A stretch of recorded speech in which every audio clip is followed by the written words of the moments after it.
पूजा जी हम सीधे अधिकारी से ही बात कर लेते हैं और जो कि पूर्व में इस सिस्टम के पार्ट रहे हैं वो आपको बेहतर समझा पाएंगे। हमारे साथ मोहम्मद अमीन साहब जी हैं जो कि पूर्व ज्वाइंट डायरेक्टर ईसीआई हैं। सर मैं आपसे ये जानना चाहता हूं कि क्या प्रावधान किया गया है, क्या फैसिलिटी दी गई है, इसको थोड़ा समझाइए, क्योंकि इधर उधर की राजनीति बात करने से अच्छा जो ईसीआई कहता है वो आप सही बताएंगे।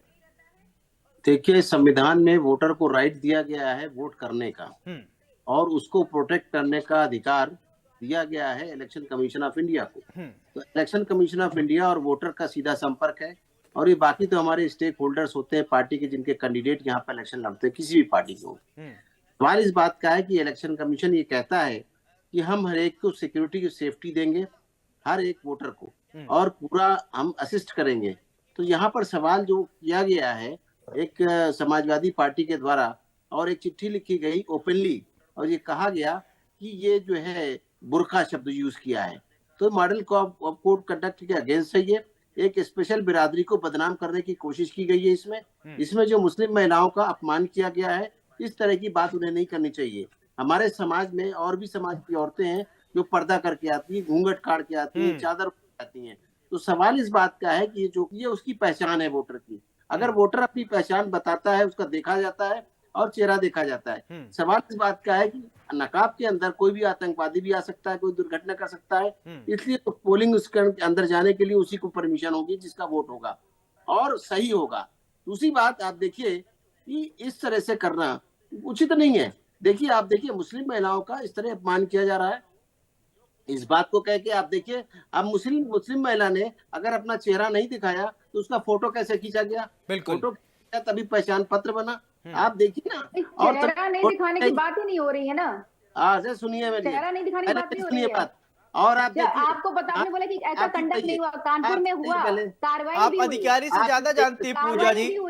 और पासपोर्ट ईसीआई के मैं जो बोलूंगी मेरी चीज को गलत ना बोला जाए। नहीं पूजा जी पूर्व ज्वाइंट डायरेक्टर से ज्यादा आप जानेंगी ईसीआई के। क्यों मजा आया? बिल्कुल नहीं, मैं ऐसा नहीं करती, मैं सीबीआई से ज्यादा जानती हूँ। मैं ये नहीं कह रही हूँ, पर मैं कह रही हूँ फिर सुनिए ना, तो सुनिए ना, फिर सुनिए। आप पत्र लिख दिया है ना, उसी पत्र का विश्लेषण हो रहा है। आप सुनिए अमीन जी को सुनिए। नहीं आप अभी आप नहीं बोलेंगी, अभी आप नहीं बोलेंगी, मैंने बिल्कुल सुना उनको। अभी आप नहीं बोलेंगी। अमीन जी जब तक बोलेंगे, अमीन जी जब तक बोलेंगे आप नहीं बोलेंगी। अगर गलत कोट करेंगे तो दिखाने की बात हुई, आइडेंटिफिकेशन की बात हुई है, यादवों के बारे में उठाना चाहिए, किसी का अपमान नहीं किया गया है बारे में और अपने लोगों समाज के बारे कानपुर में जब महिलाओं का अपमान किया गया बुर्का उतारने के लिए, वो विरोध भी 1 घंटे तक था। उनका रवैया गलत है। आप सुनिए, आप जब मुस्लिम लेडीज, सुनिए, जब मुस्लिम लेडीज जाती हैं तो पासपोर्ट बनता है, पासपोर्ट के बाद इमिग्रेशन होता है। पूजा जी अभी आप मत बोलिए, सुन लीजिए ना पूजा मिश्रा, प्लीज रिक्वेस्ट है आपसे। नो अभी आप सुनिए, अपनी बारी में बोलिएगा। म्यूट करो आवाज इनके, म्यूट करो, अगर ये बीच में बाधा डाल रही है। आप बीच में मत बोलिए। इलेक्शन कमीशन के डायरेक्टर से ज्यादा जानकारी समाजवादी पार्टी को, यही चरित्र है समाजवादी पार्टी का, सिर्फ यही करते हैं, बोलने नहीं देंगे, सही बात सुनेंगे। डायरेक्टर से ज्यादा आप जानती हैं ईसीआई के बारे में, आप ज्यादा जानती हैं। अरे बात तो सुन लीजिए, इलेक्शन कमीशन के ज्वाइंट डायरेक्टर हैं, वो बताएंगे ना कोड ऑफ कंडक्ट क्या है, अखिलेश यादव बताएंगे, वो है मुख्य चुनाव आयुक्त। अभी आप सुनिए, अमीन जी आप बोलिए। हाँ, तो मेरा ये कहना है कि सुनना इस बात पे एक और आक्षेप लगाया गया। मैं दूसरे चैनल पे बात कर रहा था कि इस बहाने वोटर्स को हैरस किया जाता है, वोटर्स का टाइम जाया होता है। मैं बताना चाहूंगा कि जो वोटर रिंग के अंदर टाइमली पोलिंग स्टेशन के अंदर आ चुका, बाउंड्री के अंदर, और लाइन में लग गया, वो रात को चाहे 12 बज जाए, उसका वोटर जो है पोलिंग ऑफिसर डलवाएगा वोट, और बिना वोट कास्ट किए वो जा नहीं सकता। ये हमारे यहाँ की इलेक्शन कमीशन की पाबंदी है अधिकारियों को। इस तरह से बात करना ठीक नहीं है और एक कम्युनिटी को लेके बदनाम करने वाली बात है। पर्दे की बात करना चाहिए थी उनको, कि पर्दे की बात हो और पर्दे की जांच हो। और एक चीज और बता दूं मैं, इनको ये नहीं शायद मालूम है, बहुत सीजन लोग हैं सभी लोग, जिन्होंने चिट्ठी लिखी वो भी इलेक्शन लड़ते रहे हैं।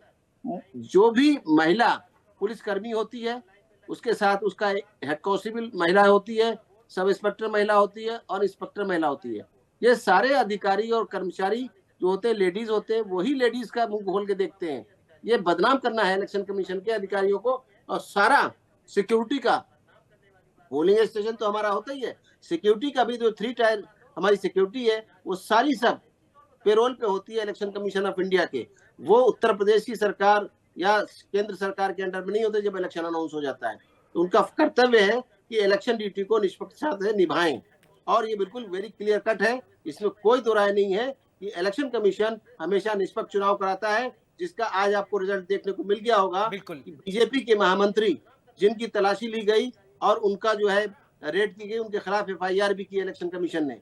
और शाह साहब की बात करें जो गृह मंत्री भारत के, उनको भी तलाशी ली गई, ऐसा नहीं कि ना तलाशी ली गई हो। तो इसलिए मेरा ये कहना है कि इलेक्शन कमीशन को बदनाम करने की कोशिश ना करें और ना प्रेशराइज करने की अधिकारियों को, ये बिल्कुल कट है।